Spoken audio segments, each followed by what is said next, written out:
sini saya akan menjelaskan apa itu yang dimaksud dengan sistem informasi pariwisata. Sebelumnya, perkenalkan nama saya adalah Tio Masyagian dengan NIM 19220420 dari kelas B Perjalanan Wisata 2019.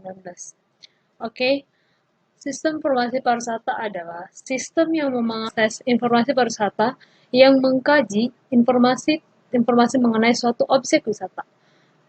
Objek wisata, kawasan wisata, ataupun wahana-wahana di mana objek atau kawasan wisata tersebut diakses di dalamnya.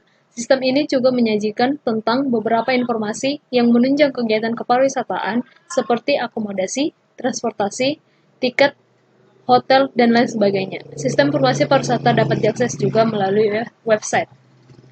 Mengingat dari perkembangan zaman di era globalisasi ini, terdapat teknologi-teknologi di mana di dalamnya itu berkembang secara pesat sesuai dengan terkaji segala sesuatu informasi terdapat dalamnya diakses dengan mudah. Contohnya dari sistem informasi pariwisata. Sistem informasi pariwisata ini dapat diakses dari televisi, mobile phone, smartphone, laptop or desktop computer, tablet device, television, device for streaming, e-reader device, and wearable this device. Oke, dari semua jenis teknologi manusia, kaum milenial sekarang lebih banyak menggunakan mobile phone atau yang sering disebut smartphone. Dan platform media sosial yang paling aktif di Indonesia saat ini adalah YouTube.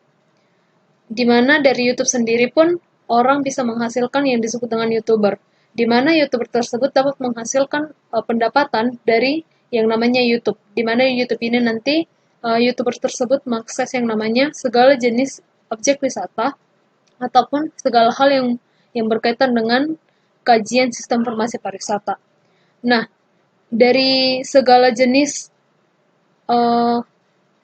platformnya ada juga Facebook, WhatsApp, Instagram, Line, BBM, Twitter, Google+, FB Messenger, Line Codip, Skype, WeChat.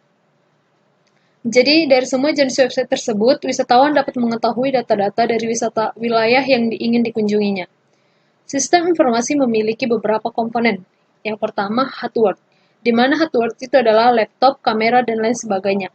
Segala sesuatunya itu mengakses ataupun menunjang sistem informasi pariwisata dalam pengkajiannya. Yang kedua adalah software. Software itu adalah audio visual dan di dalamnya bentuk gambar. Hardware berfungsi sebagai mendukung software. Dan software pun berfungsi untuk mendukung software lainnya, contohnya Microsoft Word.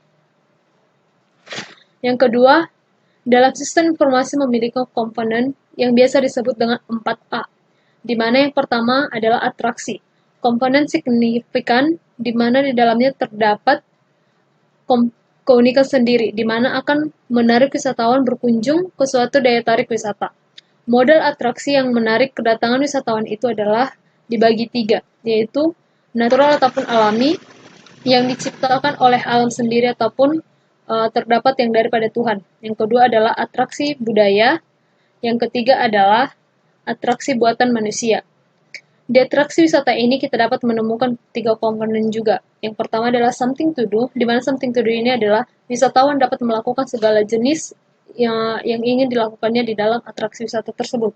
Yang kedua, something to see, di mana something to see ini adalah ada objek yang ingin dilihat oleh pengunjung ataupun wisatawan. Yang ketiga adalah something to buy, di mana something to buy ini adalah di mana wisatawan dapat mengunjungi cenderamata sebagai oleh-oleh untuk kembalinya ke tempat wisatawan semula. Yang kedua adalah amenitas atau fasilitas, segala jenis sarana dan prasarana, di mana sarana ini adalah fasilitas umum, dan juga prasarana ini merupakan fasilitas penunjang dari sarana tersebut. Sarana adalah travel agent, transportasi, biro perjalanan, restoran, dan lain sebagainya.